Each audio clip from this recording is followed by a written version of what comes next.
Olá pessoal, bem-vindo ao nosso canal do YouTube. Nós vamos fazer hoje uma análise panorâmica desse grande evento que nós tivemos nesse final de semana, no dia 15 de março de 2015, no último domingo, uma das maiores manifestações que nós tivemos nas últimas décadas no Brasil, um movimento de protesto contra o governo Dilma, em que mais de 2.200.000 pessoas se manifestaram de forma pacífica por todo o país, nas grandes capitais e também nas grandes cidades do interior.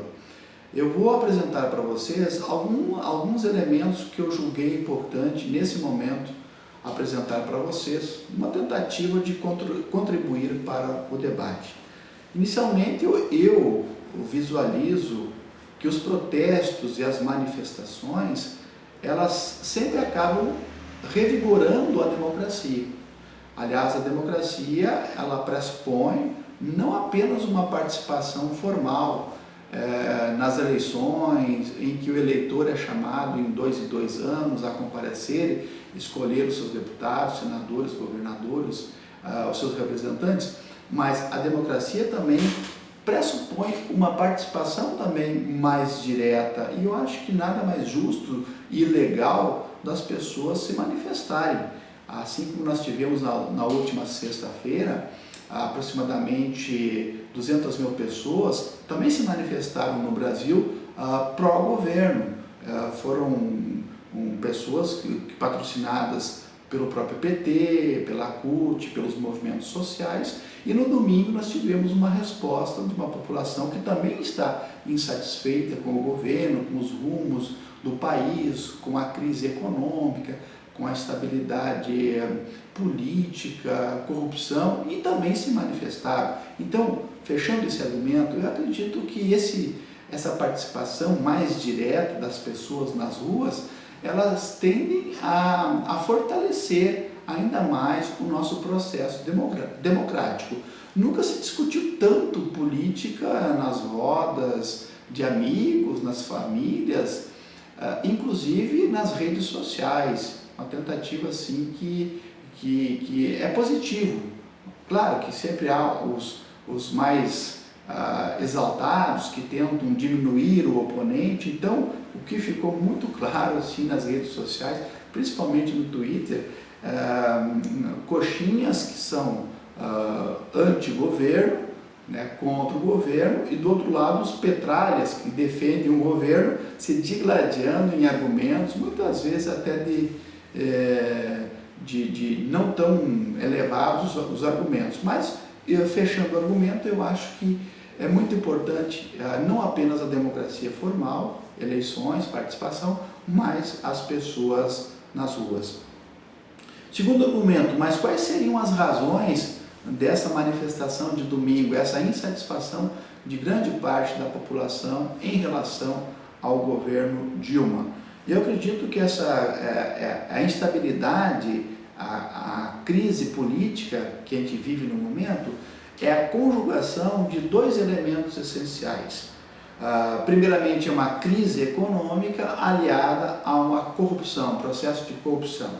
Eu acho que essas manifestações de domingo, elas estão ligadas diretamente a atitudes ou razões econômicas que atingem boa parte da classe média, inclusive as classes populares, que tiveram um ganho bastante significativo nos últimos anos, nos últimos 10, 12 anos, mas que aos poucos estão vendo diminuídos o seu poder de compra, está sendo corroído o seu salário por uma inflação que já começa a aparecer. Tudo isso ligado também a uma insatisfação também ao sistema político que nós estamos vivendo, a própria corrupção que envolve grandes setores do governo. Tudo isso gera uma insatisfação, gera uma indignação e uma raiva que faz com que o povo se manifeste e coloque a sua opinião e coloque a sua manifestação na rua. Eu penso que a corrupção por si só, que ela é endêmica no Brasil, que ela é estrutural, que não é apenas do governo, ela por si só, ela não gera indignação e não gera manifestação, mas aliada à corrupção, a um momento de instabilidade econômica, isso sim é capaz de gerar uma crise. E aqui, por sinal, um pequeno parênteses quando a gente fala em corrupção. Eu acredito que a corrupção ela não está atrelada a um partido político, ela não está atrelada a um sistema de governo, ela não está atrelada a uma forma de gerenciar apenas um Estado. Nós estamos vivendo hoje uma crise de valores que permeia todas as nossas relações, até familiares, sociais, que acabam atingindo o setor político, os nossos dirigentes políticos. Eu sempre argumento assim, que o Congresso Nacional, os políticos, eles são um reflexo da própria sociedade, eles não são seres alienígenas que vêm de outros planetas. Aliás, foram nós, eleitores, que escolhemos os nossos candidatos. Então, em certo sentido, o Congresso Nacional, os políticos, eles são um pouco o reflexo da própria sociedade. Então, eu penso que a corrupção ela é endêmica e a corrupção ela é estrutural, porque nós, no nosso dia a dia, nós também fizemos pequenos atos do dia a dia que a gente pode também levamos vantagem, tem um jeitinho brasileiro. Garanto que essas mesmas pessoas que estavam ontem aqui no centro, que é uma cidade que eu moro, Santa Maria, hoje ao vir pela universidade, muitas delas estavam passando pelo acostamento, ultrapassando pelo acostamento, para chegar mais cedo no seu ambiente de trabalho. Muitas vezes nós furamos a fila, muitas vezes nós estacionamos no lugar que é exclusivo para deficiente físico, para uma pessoa idosa. Muitas vezes eu faço essa experiência com os alunos, fazendo a chamada, e eu contabilizo quantos alunos estão na sala de aula.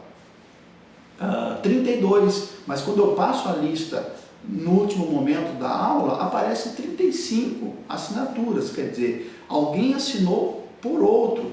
Então, são pequenos gestos, ou quando nós batemos o ponto para o outro, a minha colega de trabalho, isso também são pequenas, ou quando a gente faz um gato na luz elétrica, ou num canal da televisão fechada, tudo, ou quando compramos um produto sem nota, ou quando atendemos um paciente ou um cliente e não emitimos nota, isso também é um gesto ilícito, também é um gesto de corrupção, que muitas vezes, claro, você pode pensar assim, mas isso não está ferindo os interesses, não estou roubando, mas é uma forma indireta de corrupção também. Quem me garante se eu estivesse lá no Congresso Nacional, no Senado, ou gerenciando um recurso público, eu estaria também isento da minha participação na corrupção.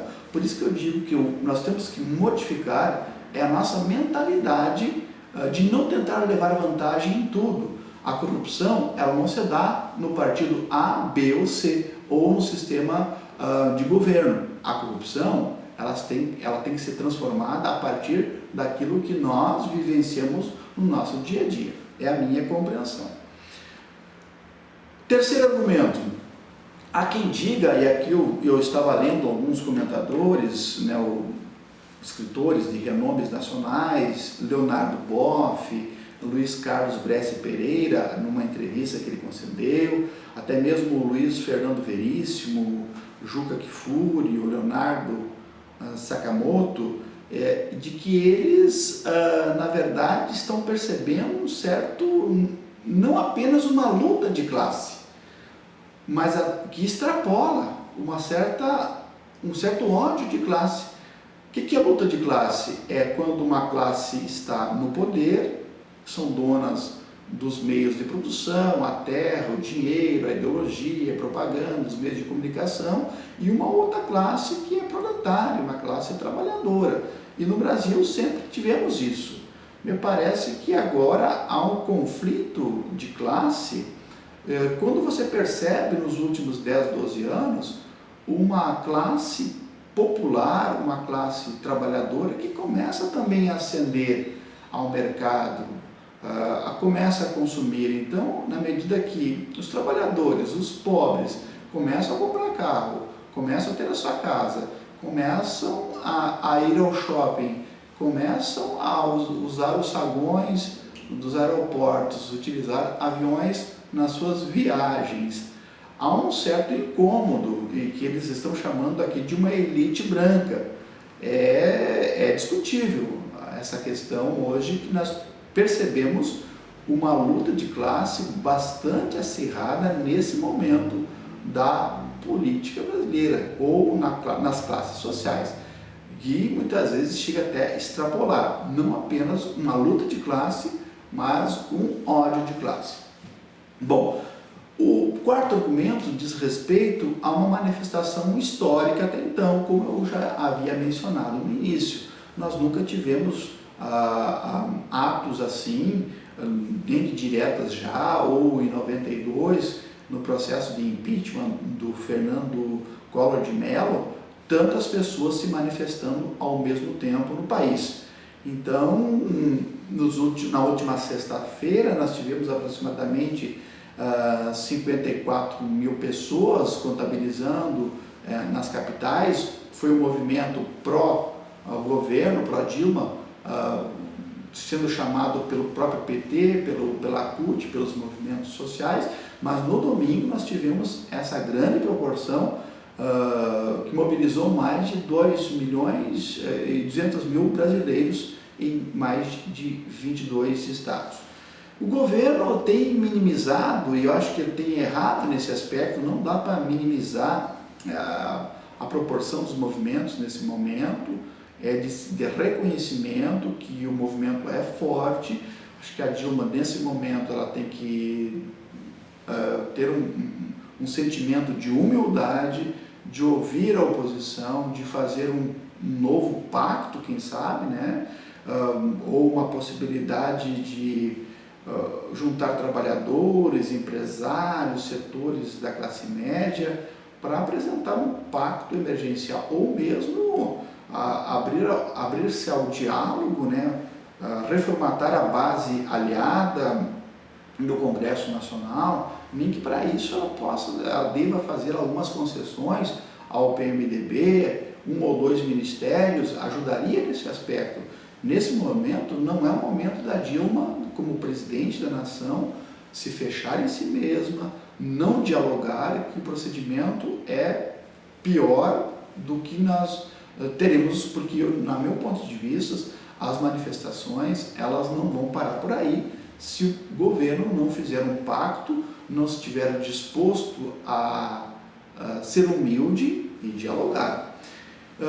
Dentro desse aspecto, nós percebemos também que durante a mobilização, os protestos ocorreram de uma forma pacífica, de bastante maturidade das pessoas, mas com alguns cartazes, alguns setores da sociedade pedindo, por exemplo, a volta da intervenção militar, da ditadura, que no meu ponto de vista é um dos maiores retrocessos ou imbecilidade histórica, ignorância histórica possível, porque eu argumento que, essa frase é tão popular, a pior democracia ainda é melhor que a melhor ditadura. E eu argumento também que talvez a nossa frágil democracia, que nós temos agora um período histórico de 30 anos, que nunca tivemos isso, foi exatamente por a gente não exercer a democracia, porque nós tivemos períodos longos de ditaduras, de períodos oligárquicos. Então, talvez a nossa fragilidade democrática, ela provém exatamente da nossa falta de experiência, né?